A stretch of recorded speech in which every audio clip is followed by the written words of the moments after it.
Hey Mark, how's it going?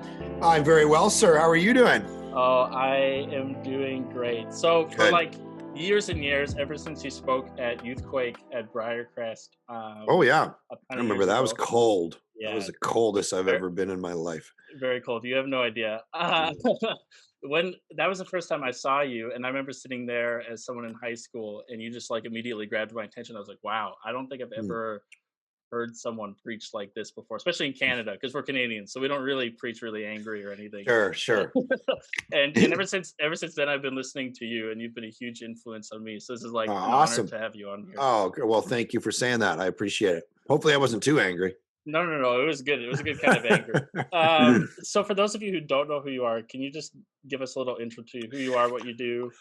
Yeah, I'm a pastor in Vancouver, pastor of a church called Village Church, and we started it in 2010 January, and we just started telling people about Jesus with about 16 of us in my house, and it started to grow and expand, and people started meeting Jesus and getting their life totally turned upside down and loving the Mhm. Bible and whatever. And then they started telling people, so then more people started. It was kind of this crazy thing that went down. And so we kind of grew out to um, 5 or 6 sites, and then we're just planted a site in planting during COVID is interesting, because what does that mean? But we have officially started gathering people to plant a church in Winnipeg Mm. and Toronto, and we have one in Calgary as well. So we're trying to make our way across this great country, and reach people for Jesus in all kind of the major cities across Canada. That's kind of the vision. So Mm. we'll see where it's going, but it's been a ride, man. So that's what I do, and I am a writer in my little bit of spare time that I have in life. I got I put a book out a couple years ago Mm. called "The Problem of God." And then releasing one in February 23rd called "The Problem of Jesus," which is clearly a follow up.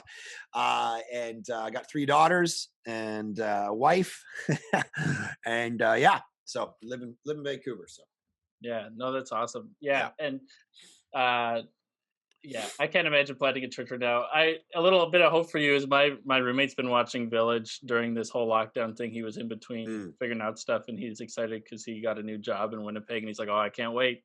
Oh, there you go. Perfect. All right. There you So we go. got It's one. already you The got core one. launch team is gathering. Yeah. Yeah, there you go. Yeah.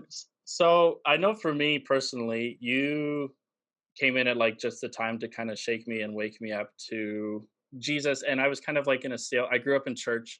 So like I knew all about the Jesus stuff and I've been there my whole life. But I think that there was just a point where um like I just had to wrestle with, am I actually following Jesus? And then Mm. that was something that I wrestled with, which like I believe all these things, but do I actually follow him? And so I wanted to ask you, like, when you think of a follower of Jesus, what does that mean? Is it just someone who goes to church? Is it someone who reads their Bible? Is it just someone who believes in Jesus? Like, what does it actually mean to be a Mm. follower of Jesus?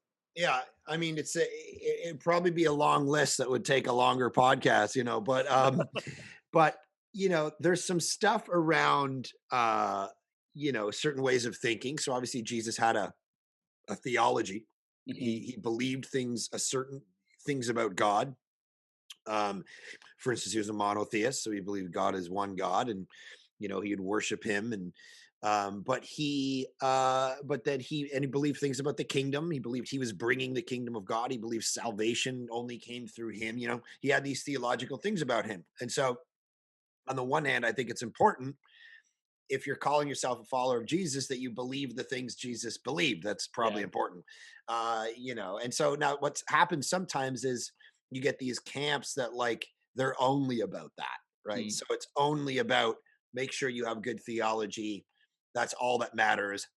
The gateway to heaven is a test that tests your doctrine, and whether you've got the Trinity right, and whether you've got the deity of Christ right, and whether you've got the, whatever, right? So Hmm. so that's kind of weird, because that's not what I would say a follower of Jesus is alone. I would say then there's aspects to their life, the way they live. So Mm. they believe some stuff, but they live in a particular way. And I talk about this in the Problem of Jesus book, in the chapter on discipleship. I talk about the idea that, like, Jesus' whole image of 269 times the word disciple is used in the New Testament, and 3 times the word Christian is used. So it is Uh, the paradigm for following Jesus in the world, is being a mathetes, a learner of both, a theology, but also a way of living, a way of mm, being human in the world. And when you read the teachings of Jesus and you watch his life, he had a particular way of being.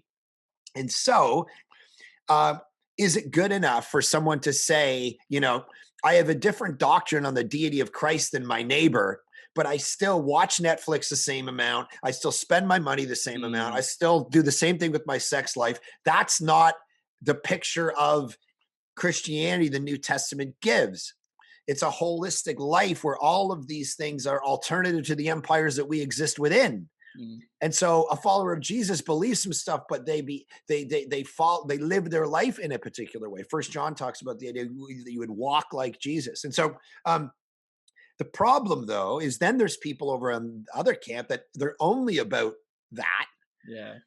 What would Jesus do? Mhm, And live your life like Jesus. Jesus was all about loving people. Jesus was all about, kind of this. And they say, what, your theology doesn't matter, right? yeah. It doesn't, you just have to live a good life. And basically that becomes kind of a religious myth. You hear what would Mhm, Jesus do too much, you begin to go, but I'm not Jesus. And it becomes crushing yeah. because you're not Jesus. I'm not. Mhm, Jesus had to be Jesus because we're not. mhm, And so the image that we sometimes get, and again, I talk about this in the discipleship chapter, is people who are trying to do some stuff. mhm, Uh, do this, don't do that, and that version of Christianity is actually crushing. Whereas the paradigm of the New Testament is not like um, look like Jesus as if that's like how you're gonna. It's you look like Jesus, which is derivative of unity with Christ. That mm, tends to be the emphasis of the New Testament. Be in Christ, be close to Christ, and then looking like Him as a result. mm, And so I think it's believing. I think it's certain way of life. I think it's belonging. It's a whole list of things that I think yeah. being a follower of Jesus entails, but that's some of them. No, and that's very interesting, I think, for me personally, because I don't know, there is a struggle of, especially in the Western world, I think it's just easy to kind of believe that Jesus is God, but then does that actually, like, I don't know, I challenge myself on it where it's like in the way I spend my time and the things I do and the way I spend my Mm-mm. money, does it actually make a difference? And even in that too, like I've seen friends who get all wrapped up in a really good thing, which is like Jesus is about justice, he's about saving people, being with people, Yeah. being with the oppressed, lifting them up. But then there's also the friends on the other side who are like, it's all about just all I do every day is just read my Bible, which is like that's a good thing, but there's Mm. there's more than just you in your room locked away. So why do you think, I don't know, that we and even myself just struggle with being in those two polarized worlds, but even just to like get it, like why, I don't know. I just want to ask like why does it feel so hard to follow Jesus and Well, why do we get it wrong so much? uh, yeah. I mean, I think there's probably different aspect. One aspect to that is I think maybe we don't trust um, that he's going to do what he said he's going to do. And Huh. here's what I mean by that. Here's what I mean by that. So, um, hey guys, you read the Sermon on the Mount, Yeah. right? Hey, you can't worship both God and money. I think that's one of the only things we think we can do both at the same time, or we want to. Mm, Let me worship God and money. I think I can handle it, right? yeah. Um, so the problem with that is that he says constantly in the Sermon on the Mount, live your life like this, love your enemy, don't lust after women, don't, totally, worship money and things and don't worry and whatever. And if you do those things, infused with the power of the Spirit and based on the cross and resurrection, all of that, if you do those things, then there'll be treasures in heaven for you. And so there's this sense of like, hey, there might be sacrifices in the 80 years, but it's Mhm. going to define the pleasure and delight you're going to have in the next 80 million. Mm. And that's where, to come back to your question, I'm not sure we believe that. Huh.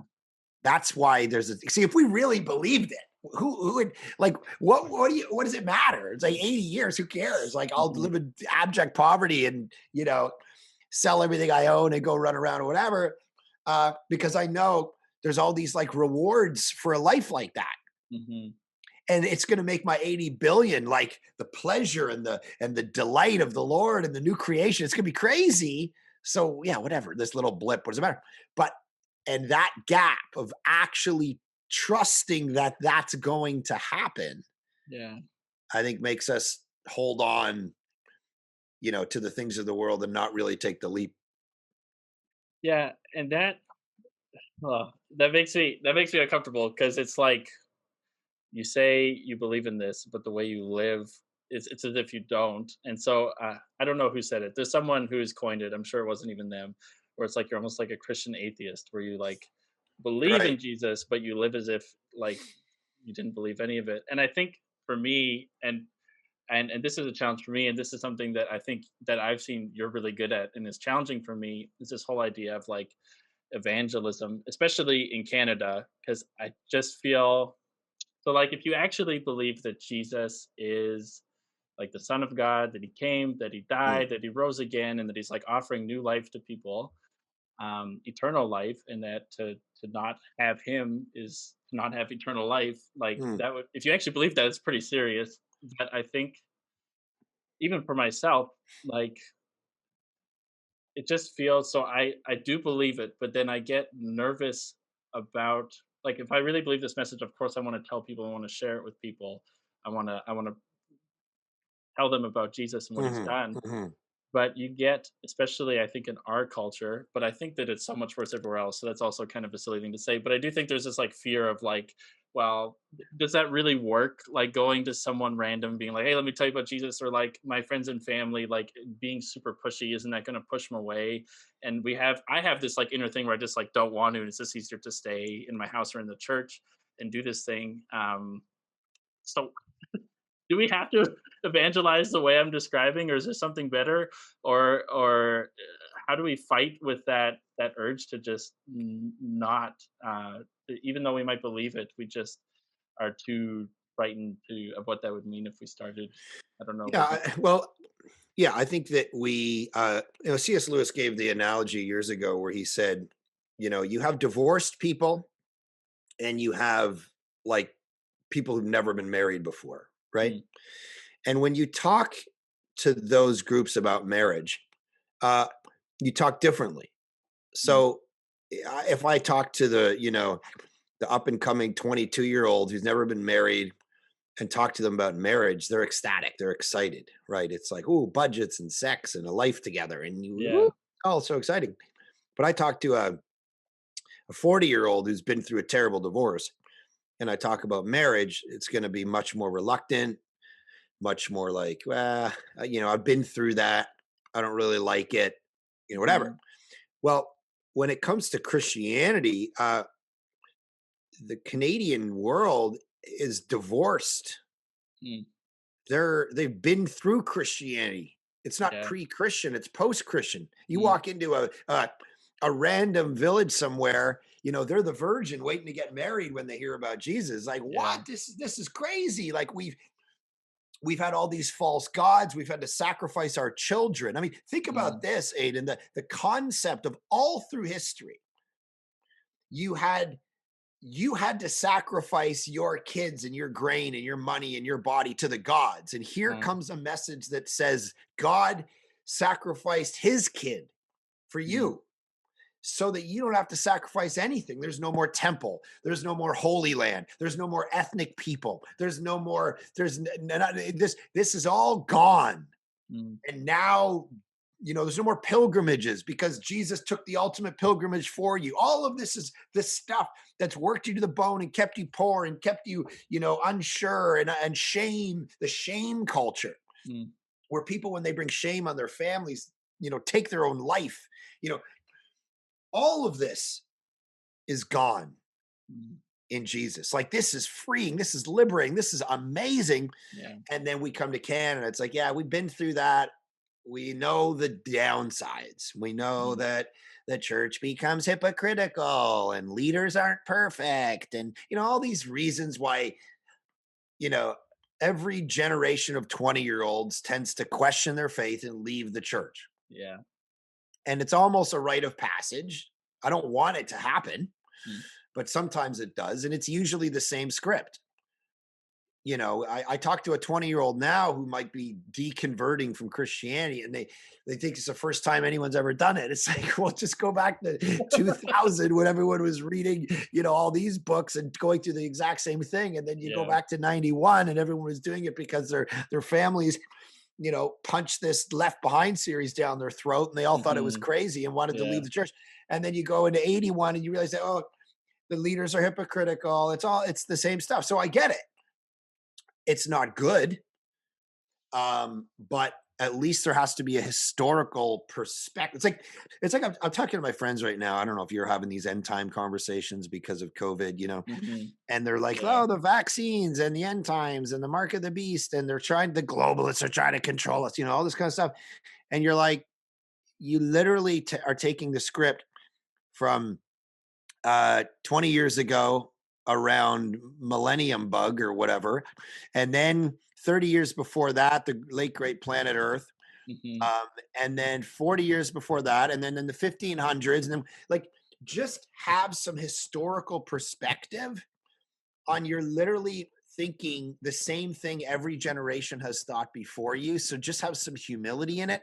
But without that historical perspective, they just think this is the way it is. And this is the only Mhm. time it's ever been like this. And you're like, okay, well, just, anyway, all that to say, um, hypocrisy, for instance, isn't the greatest reason to leave the church because of course the church is hypocritical. It's full of non-Christians and it's full of sinners. And Mhm. I think it was Solzhenitsyn who gave the image. He says, if I'm walking along a path and I'm trying to get to a house and you come up to me and you ask me, what's the way to the house? And I point you, but I'm walking along the path drunkenly. Does that make it any less true that that's the right way? It's like Christians are going to fumble this. It doesn't mean it's not true. It just means you need to look at Jesus rather than Christians. Mm. So yeah, I've seen, and I've even been there where it's like you struggle with the hypocrisy. You see, like during the last month, the like Jesus 2020 signs in the States, and you're like, those hypocrites, I don't want anything to do with that. Mm, Um, but then for us, like, so if we believe in Jesus, and if in Canada, I would say on average, most people at this point are kind of they don't even know too much about the biblical story anymore, mm, but they see those things and they still feel that way of like, why would I ever want to join? Like they're already hostile. I even know my fiance is in university, just regular university, and they as students talk about certain things, and they were talking about personal biases, and they were just being honest and open about it. And a lot of the people in that room were like, I personally have like a bias towards Christians where when I hear someone is a Christian, I just immediately recoil because I'm like, oh, that weird stuff, you're into that and all of that mhm, mhm. hypocrisy. So how do we, as Jesus followers today, exist in the climate that we're in? But what does it look like to reach out to those people who have those sorts of feelings where they're no longer like the new and fresh, like, wow, this is so exciting, but they're Mhm. on the other side. If we've already been here, I don't know if I want to go back. What advice would you give to us? How do we reach those people? Well, I think there's a few things. I mean, there's uh there's the ideas um portion of the conversation, which is uh let's make sure if we're going to be skeptical of Christianity, let's make sure that it's a legitimate skepticism and not just a repulsion. Hmm. Because there's a lot of things that don't sound good or fit. It's hard to fire someone, but it might be the right thing to do. Yeah. And on the flip side, adultery sounds like a blast, but it's the wrong thing to do. Hmm. So we got to be careful not to trust repulsions or feelings necessarily as the main paradigm of decision making around ideas, because just because you might not like something doesn't mean it's not true. Yeah. And so, hey, Christianity leaves a bad taste in my mouth or whatever. Well, okay, but is that because it's not true, or just like? Do you have any like historical reasons to believe it's not true? Whatever. Like, is there?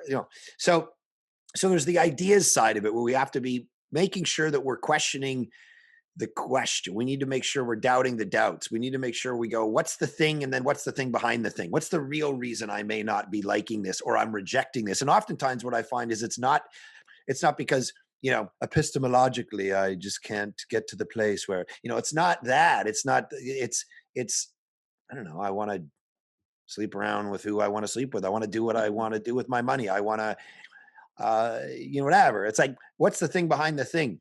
Yeah. So there's that. There's the ideas part of it.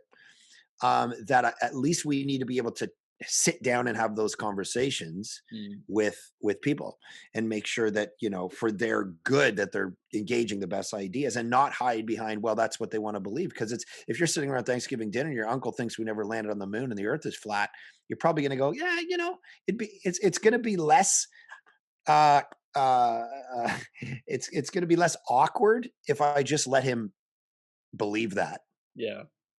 but it ain't good for him Mm. in the long run. So truth is probably a good thing we should go after. So all that's the kind of idea side, but then the side that also wins people is by actually living the stuff out and not just having it rest in the land of ideas, but it's actual. Are you a loving person? Are you a sacrificial person? Are you a generous person? Do you live the kind of life? Mm. Do you have the kind of joy that inspires people? Spurgeon talks about the idea that there's this great quote I read the other day from him when he was talking to preachers, and he said, if you sit there and you're all monotone and just you have a boring life. He's like, it wasn't a boring life and a monotone that raised Lazarus from the dead, Mm. and if you wear hell on your face, no one's going to be drawn. You better show the joy of heaven. You better show the passion of heaven, Uh, whatever. It's like, how many Christians run around, they're against, boring, their lives are, a mess. They're solemn and serious all the time. They never have any fun. They don't celebrate the mhm. kingdom. I love that story in the gospels where they come up to Jesus and they're like, hey, so we're all fasting over here and we realize your disciples aren't fasting. And I just picture, like, I don't know what Jesus was doing at the time, but let's picture him with his feet up or something at a coffee shop or whatever.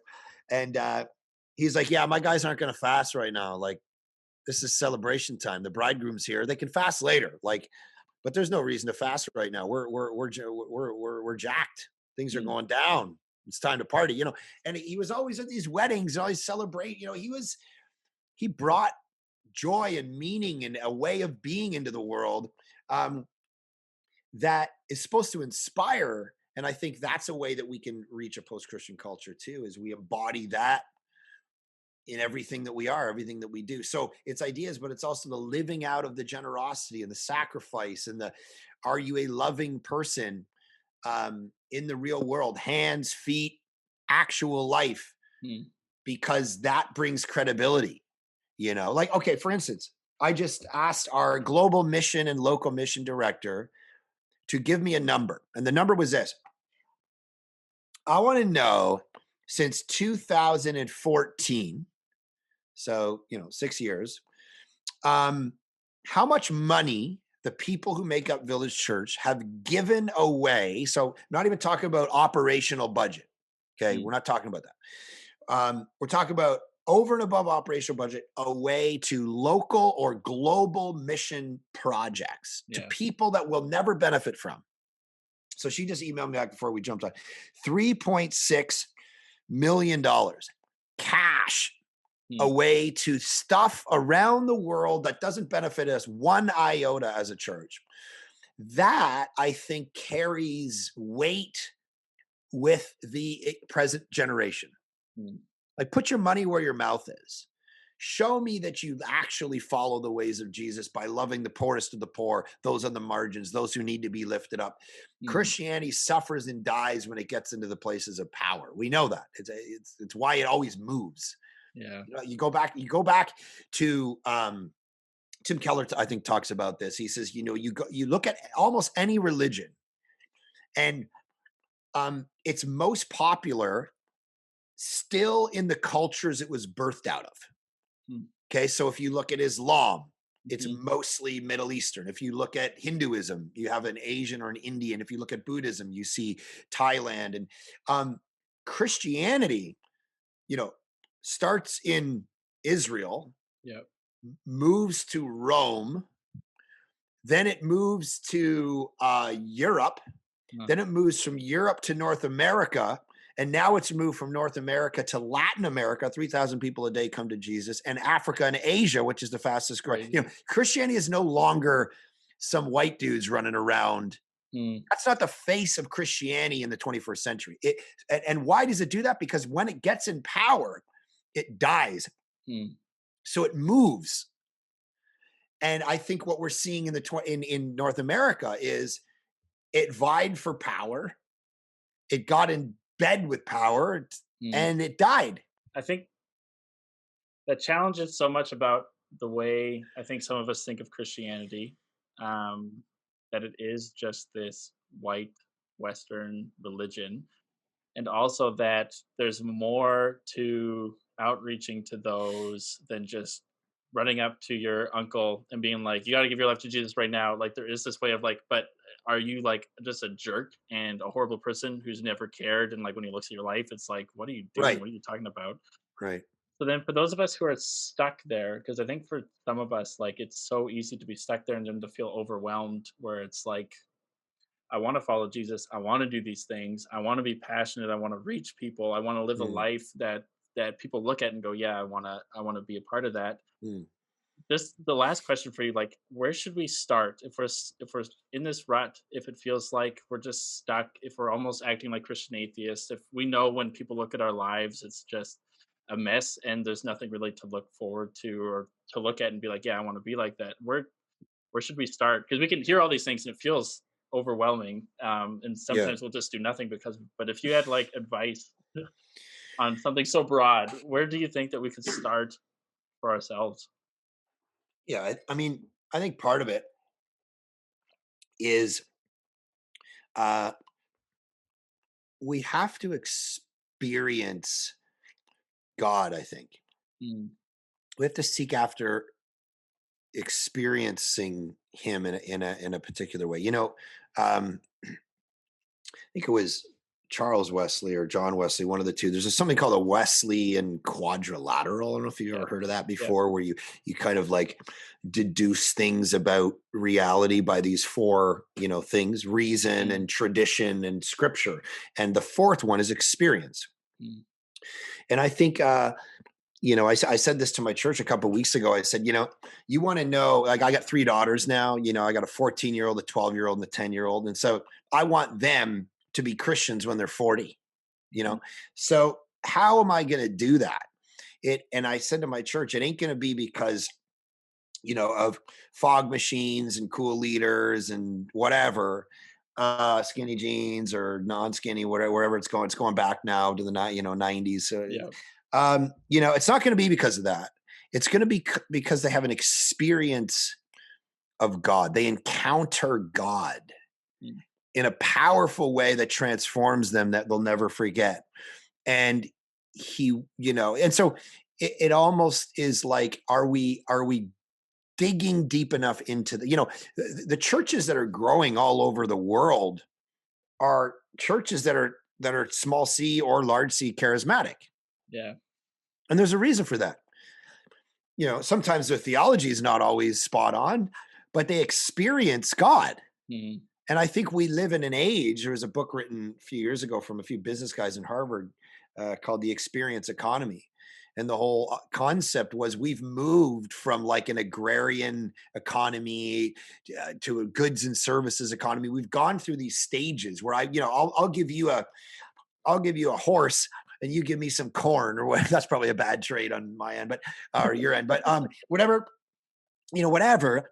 And now we've reached this thing called the experience economy where, for instance, if you go to, like, I don't know if your listeners are Canadian or American, whatever, Tim Hortons coffee shop or mhm, Dunkin' Donuts or wherever you are, and you go and sit in a cold seat and get a coffee in a styrofoam cup and sit down. It's basically like saying, hey, just get out of here.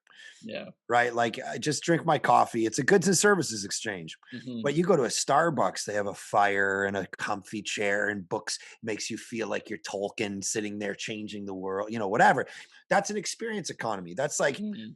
I want you to experience this product. I want you to actually, I don't even, the product is like over here. It's the way that I want you to equate the experience you're having right now with the taste of this coffee, Mhm. because the experience is actually more important. Um, so has the church made that shift yet, where we actually are pushing people and inspiring people and teaching people how to experience God in their life? Because that's the beauty of it, Mhm. to walk with him, that he's a living person. It's actually weird and crazy. It sounds totally like childish when Jesus, in John 15 says, you're my friends. Yeah. It's like, oh, I'm a friend. It was that old, I am a friend of God, dee, dee, dee, dee, dee, whatever, right? Kind of cheesy. And when we started our church, I said, we will never, ever, ever sing that song as a rule. But there's a piece of it where it's like, yeah, it's like there's a friendship, Mhm. with God that is actually a beautiful piece of this whole thing. And if you've had God shoved down your throat your whole life as like, you know, just a benevolent dictator, Mhm. then you're gonna walk with him as a friend, and you're never gonna experience him. You're just gonna experience, whatever. So I just think that's a big part of what I think we need to try to be seeking out, even for ourselves. Mhm. Coming to the place where we're like, I want to experience you. Mhm. I want to hear you. I want you in my life. Let me just I'll give your listeners kind of a closing image of why I believe in this, because if they're listening and they're kind of people who are on the deconversion train, we sometimes forget. Okay, so I start the book, The Problem of Jesus. I start with this story. I live in Vancouver. I buy this house. Well, we were renting the house at the time, and uh, I am like, I get in a plane and I fly to Toronto to speak at a conference. And there's a guy, and he says, "Hey, I'd like to meet you for coffee and whatever." I've never sat and talked to the guy. I knew him like 20 years ago. I saw him Mhm. once. So I sit down with him. We're sitting having coffee at a Starbucks, and he says, we're chatting, whatever, ministry, church plant, whatever. All of a sudden, he looks me in the face. I'm dead honest. And he says, "Hey, what's wrong with your house?" And I'm like, what do you mean? He's like, "How are you liking your house right now?" I'm like, whatever. Now, what he doesn't know is that for the last 3 months, I've been walking around my house with a baseball bat at 2 o'clock in the morning, convinced that there's somebody in my house. Wow. Chairs are being dragged across the roof of the ceiling of my house. And then I'll look, and my wife is sitting right there, and all my kids are sleeping. And I'll run upstairs and there'll be nothing. And then I'll be sitting in my office and I feel someone, Mhm. and to the point where, like, I'm downstairs in the basement, stuff's going down. I mean, Yeah. I can't sleep. I'm walking around my house, something's going on. So he says this to me, and I'm thinking about, like, I got to get out of this house. Something's going on here. So he goes, and I've told nobody this. The only person who knows is my wife.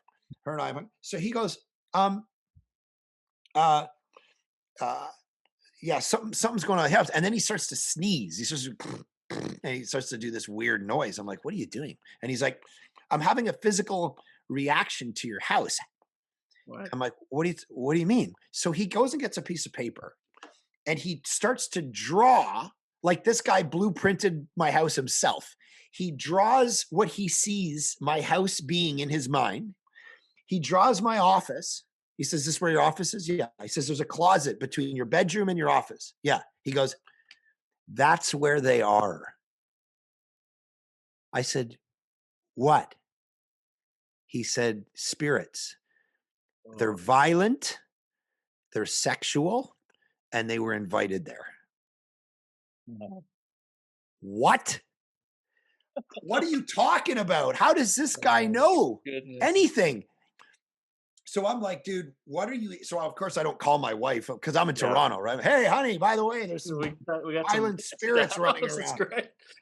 So obviously I went home and were actually already set to move. And I prayed around the house in Jesus' name and did all that stuff. But the point is, you know, uh, Craig Keener wrote a 2-volume series called Miracles. It's like this thick, and he investigates legitimate miracles from all 7 continents over Mm, the last bunch of years, and comes up with, like, based on medical everything. There's about 200 million claims of miracles in response to prayer or different things that have happened in the last few years, and he documents them all and all this stuff. Very respected scholar, like not a nutbag.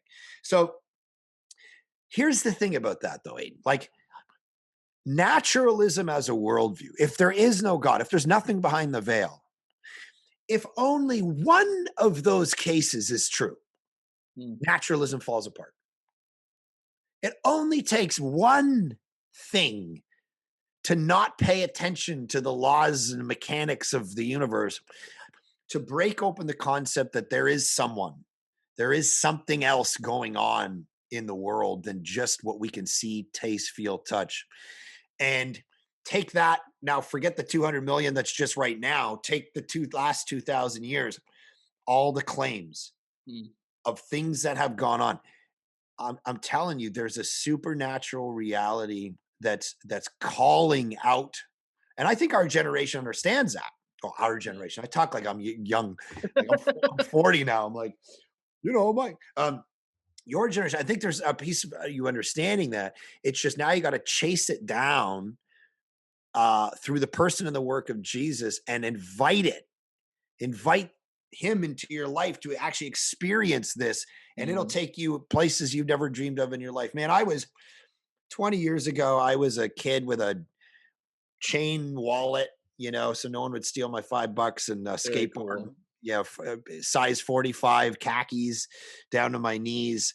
And I had no idea what I wanted to do with my life. And I gave my life to Jesus, and he upended everything. And he's had me on the craziest adventure, but the most meaningful one you could ever imagine. So, I think that's the one thing I've seen with all of this too, and with my friends who've fallen away, and for those who have fallen away in the past and are now back, is the thing that's consistent that I've seen is it's like that experience. So they've heard a lot about God, they've mm, been to church, they know all the right things, they've read systematic theology, but they haven't encountered Him for themselves yet. And I think that's just huge where maybe a couple of you guys listening just need some demons in your closet. oh gosh, I hope not. I hope not. Or Run. maybe, No, but I'm just there is this thing of come and see, come and experience. And I think for a long time we've just fell on the Bible, which is good. Like, don't get me wrong, it's not bad. We fell of on course. tradition, which is good, and like the church and your own reason. Like you can know, yeah, I know that factually. I used to know someone who said, I know without a doubt God exists because of the science, but I just don't care. And it's like, what? Right. Yeah. Right. Yeah. And it wasn't until that experience hit him that he was able to actually finally. And so I think for a lot of us, know that's huge. That the first step is try to ask God to like actually have an encounter with Him. And I think both you and I would agree that God, Jesus are more than willing and excited to actually start on that journey and have that encounter with you and make it real, and Yeah. not just something you've been told. No, that's so good, Totally. Mark. Great. Thank you so much for this. This has been Awesome. amazing. Hey, thank you, sir. Appreciate it.